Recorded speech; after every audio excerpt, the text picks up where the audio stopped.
गणेश जी और बुढ़िया की खीर वाली कहानी। दोस्तों, गणेश जी रिद्धि सिद्धि के दाता और विघ्न विनाशक देवता हैं। गणेश जी भक्त की पूजा अर्चना से प्रसन्न होकर भक्त की हर बाधा को दूर करते हैं और सुख सौभाग्य धन धान्य के भंडार भर देते हैं। उनकी दयाशीलता व दानशीलता को लेकर काफी कथाएं भी प्रचलित हैं, जिनमें एक बुढ़िया से खीर खाने की लोककथा काफी प्रसिद्ध है। नमस्कार दोस्तों, स्वागत है आप सभी का हमारे चैनल पर। आज हम आपको गणेश जी के खीर वाली कहानी सुनाने जा रहे हैं। दोस्तों, वीडियो अच्छी लगे तो चैनल को सब्सक्राइब और वीडियो को लाइक जरूर करें और कमेंट बॉक्स में जय श्री गणेश लिखना ना भूलें। तो चलिए दोस्तों, वीडियो शुरू करते हैं।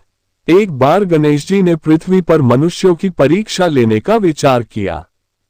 उन्होंने एक बालक का रूप बनाया और चुटकी भर चावल और चम्मच में दूध लेकर पृथ्वी लोक में घूमने लगे।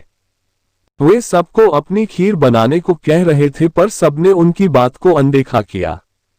इसी दौरान एक बुढ़िया शाम के वक्त अपनी झोपड़ी के बाहर बैठी हुई थी। तभी गणेश जी वहां से पुकारते हुए निकले कि कोई मेरी खीर बना दे, कोई मेरी खीर बना दे।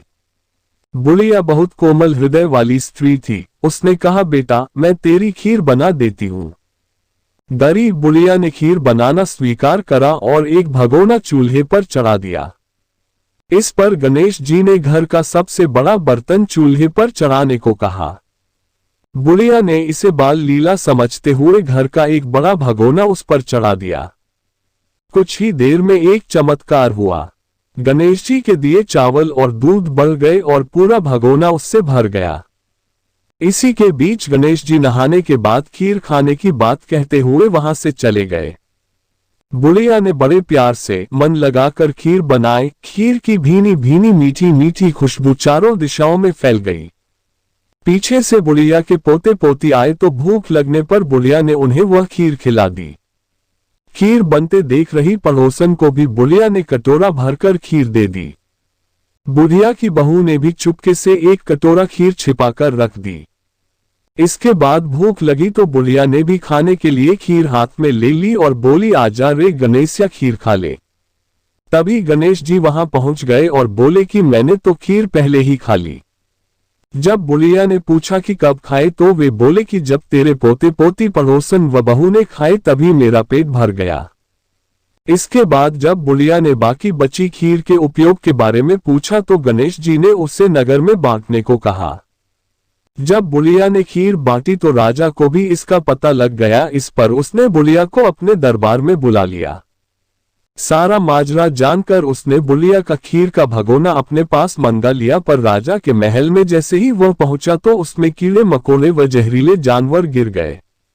ये देख राजा ने वह बर्तन वापस बुढ़िया को दे दिया, जो उसके घर ले जाते ही वापस पहले जैसा हो गया।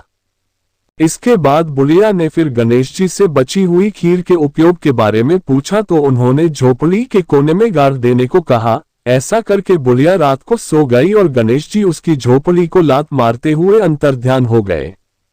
अगले दिन जब बुढ़िया उठी तो उसे अपनी झोपड़ी महल में बदली हुई और खीर के बर्तन सोने जवाहरातों से भरे मिले। गणेश जी की कृपा जानकर बुढ़िया प्रसन्न हो गई। उसकी सारी दरिद्रता दूर हो गई और वह आराम से रहने लगी। उसने गणपति जी का एक भव्य मंदिर बनवाया और साथ में एक बड़ा सा तालाब भी खुदवाया। इस तरह उसका नाम दूर दूर तक प्रसिद्ध हो गया और उस जगह वार्षिक मेले लगने लगे। लोग गणेश जी की कृपा प्राप्त करने के लिए उस स्थान पर पूजा करने और मान्यताएं मानने के लिए आने लगे और गणेश जी सबकी मनोकामनाएं पूरी करने लगे। हे गणेश जी, जैसा आपने बुढ़िया को दिया वैसा सबको देना। आपकी की कहानी कहने वाले, सुनने वाले और हुनकार भरने वाले सबको देना, सबके भंडार भरना।